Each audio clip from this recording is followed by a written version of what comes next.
And maybe for those of the audience that don't they're not in this space, they're not in the medical space, nor are they in say clinical trial space.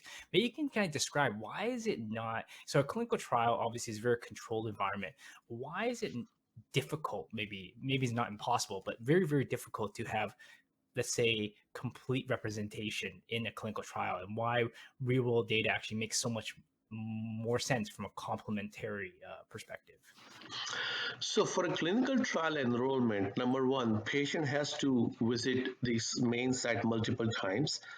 Now, many patients may have barrier to transportation. If you have, say, American Indian population or you Canadian Indian population, and look into those population, the tribes, they may not be able to go to the big tertiary care center for clinical trials. So that's number one limitation.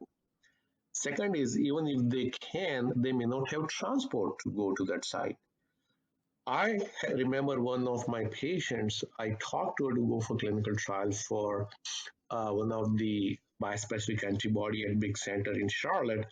And she said, I don't even know how to park in the spiral parking lot because they don't even know how to drive through the 7 or 8 story building. So there are many real world limitation that patients face and we as a clinician face, bringing patient 2 or 3 times to the clinic, all of that. And so that makes it harder for patients to have that. Instead of that, if we have the drug approved and then if it's complemented with, say, 500 patients from community clinic sites where patients are more comfortable, they go for regular standard of care, but you collect the data in a more stringent fashion. You define the data endpoint, you define that, okay, in this, for example, myelodysplastic syndrome patients, we looked into number of reduction in blood transfusion. That was an endpoint.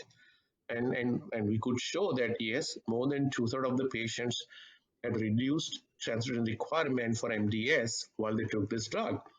So these are the endpoints that may be able to kind of measured more effectively, more quantitatively, with less stringent requirement, so that we can have true representation of patient population. And for the industry, it's a whole lot better because they end up in spending probably a fifth or a sixth of what they typically spend in a clinical trial.